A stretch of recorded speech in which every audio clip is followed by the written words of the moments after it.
वज़ीर आला खैबर पख्तूनख्वा महमूद खान ने कहा है कि चेयरमैन पाकिस्तान तहरीक इंसाफ इमरान खान तमाम पाकिस्तानियों की आखिरी उम्मीद हैं और मुल्क की हकीकी आज़ादी के लिए जो जिदोजहद कर रहे हैं।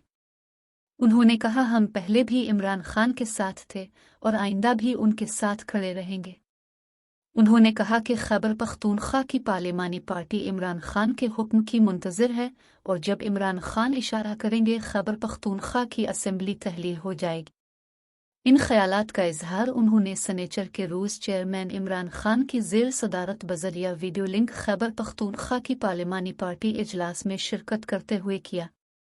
वज़ीर आला ने पार्लिमानी पार्टी के इजलास से खिताब पर इमरान खान का शुक्रिया अदा करते हुए कहा कि पाकिस्तान तहरीक इंसाफ से ताल्लुक़ रखने वाले खैबर पख्तूनख्वा के अरकान सूबाई असेंबली मुकम्मल तैयार हैं और मुल्क की हकीकी आज़ादी की जिदोजहद में इमरान खान के शाना बशाना खड़े हैं और हुकूमत तो क्या हमारी जानें भी इमरान खान के लिए हाजिर हैं।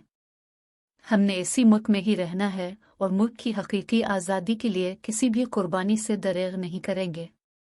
मज़ीद खबरों और अपडेट्स के लिए हमारे पेज दर हकीकत TV का विजिट करें। शुक्रिया।